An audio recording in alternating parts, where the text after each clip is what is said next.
You've been in this industry for a long time. Yeah, 25 years? 25. Yeah. Growing through it, like what was your first recollection of coming into this comedic industry? It's weird, like I always knew I was gonna be a comedian growing up, but you grow up in a small town in Ohio, you don't know how. You're just like, I would watch anything on TV was stand-up. If I saw stand-up on TV, I would just stop and watch. Yeah. And I was like, okay, this is what I'm gonna do, but how do you do it? There's no comedy clubs in the trailer park, Right. not even around it. So I was like, so what I did was I thought all of California was LA. Because back in the 80s, David Lee Roth had that song called California Girls, you know? The Beach Boys had it in the 60s. But, so he didn't say LA girls, he said California girls. Right. So I watched that music video and I said, oh, California. Obviously you're thinking Hollywood. I didn't know there was a Fresno, a Bakersfield, an Oakland. I just thought. So I was like, how can I get to California? And I was like, Navy. The Navy has all the bases in California. So I was like, I'll join the Navy. And if they can get me to California, then I can start doing stand-up. So I joined the Navy. And the first 2 years I was in Washington, D.C., I was in the Presidential Honor Guard. So we did the parades and the funerals, you see, to Arlington and stuff. So I did that for 2 years. And then I became a police officer in the Navy. So I went to the police academy in San Antonio, Texas. And then they said, where do you want to get stationed? I was like, San Diego, California. I'm thinking San Diego's LA. Right.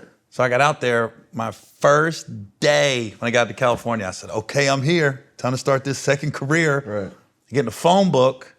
I look up this place called Comic Castle. I thought it was a comedy store type place, right? I thought it was a comedy club. So I said, hey man, I get on the phone, I go, hey, you got open mic? And he goes, let me check. And he leaves, I go, let me check. He comes back, he goes, I can't find it. I go, what do you mean you can't find it? I called a comic book store thinking it was a comedy club, and he was looking for a superhero called Open Mic. Bro. So I said, what? But the guy was cool. He got on the phone, he goes, what are you looking for? I said, I'm a comedian, man. I'm a comedian looking for a comedy club. Yeah. He was like, look, here, call this number. So he gave me the number to the comedy store, and I kept calling, took a couple weeks, but I finally got on one of the open mic nights, and that didn't go that great.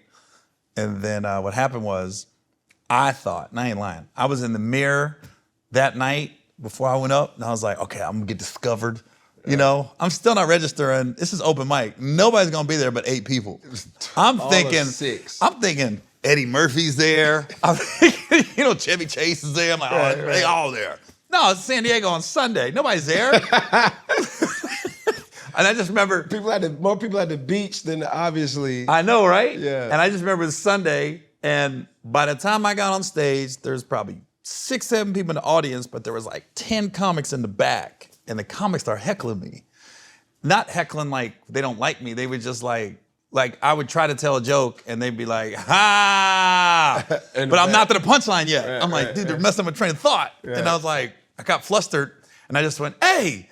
I go ahead and keep heckling me in the back. I said, I'm only 20 years old. I had a bottle of beer. I said, I've been drinking in this all night. Why don't I call the cops and shut this place down? What? When I tell you, the mic went off, the lights went off, 2 dudes picked me up. It was like at a movie. Picked me up back and threw me out the front door. And this dude goes, never come back. So I dusted myself off and I go, okay. I can't come back here, but I can talk. So it hit me like, I can talk. I'm good at that. I'm good at that. So that's what really started it. And then I would hit all the black spots in Cincinnati. Because I was, at that point, now I'm at my duty station, and I would tell people, man, I'm trying to be a comedian, man, I don't know where to go around here. So the brothers would always tell me, yo, you can come here, because there's always a comedy night in the hood. Right. Somewhere. But you had to be willing to go to the hood. Right. So I was like, I just want to make people laugh. Right. So I couldn't get up at the quote unquote white rooms. So I go to the black rooms. Right. And I was the one white guy that would show up. And I started to make a little name for myself in San Diego. And then they had this contest. Z90 was a hip hop station. They said, we're looking for the funniest black comedian in San Diego. So I entered. I didn't say I was white, because back then you just do a radio call in. Right. I called the radio station, I got on, won it, and first prize, you got to audition for Comic View, which is up, and you had to go to LA. So now I'm realizing, oh, okay. At this point, I know all of California is not LA. Right.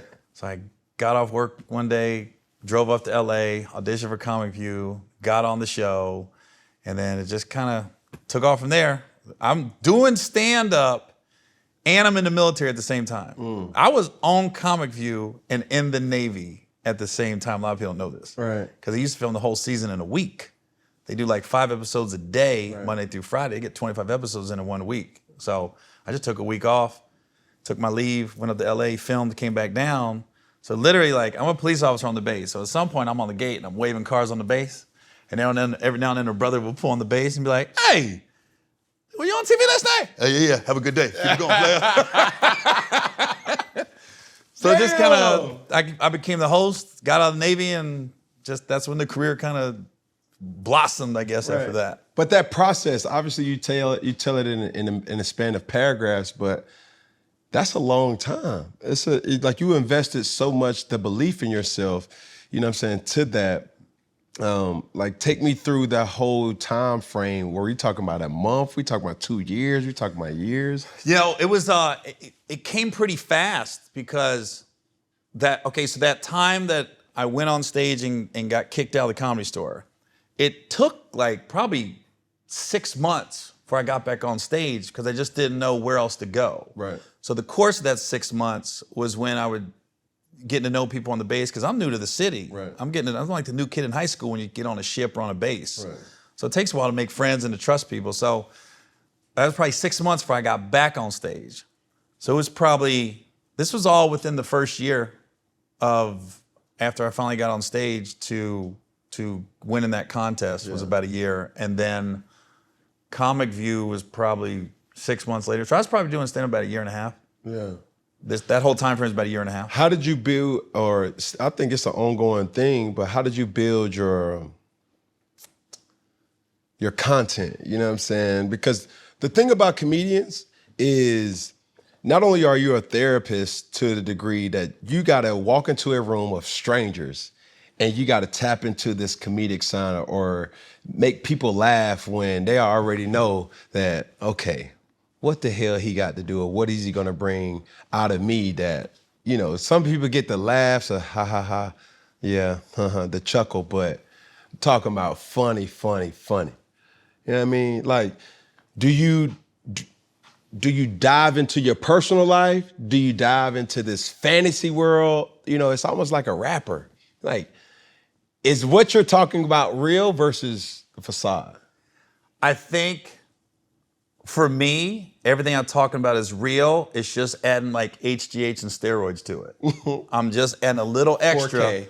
to make it better. Right. You know what I mean? And that's really what it is. I've never like told a lie on stage. I don't do weed jokes because I'm not a weed expert. I don't do like quote unquote drug type jokes because I don't. That's not my world.